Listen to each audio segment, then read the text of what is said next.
为了推广在地优质的农产品，并且推动农业废弃物的利用，大鼻乡特别举办大鼻稻草咸菜季，要展现农村的生命力。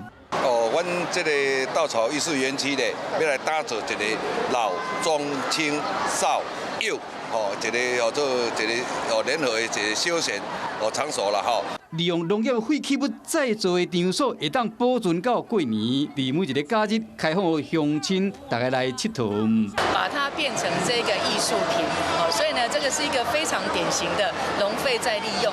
若有稻草卖奖，有亲子互动的空间，就是要请所有乡亲到森林的大边，熟悉咸菜甲稻米的产业。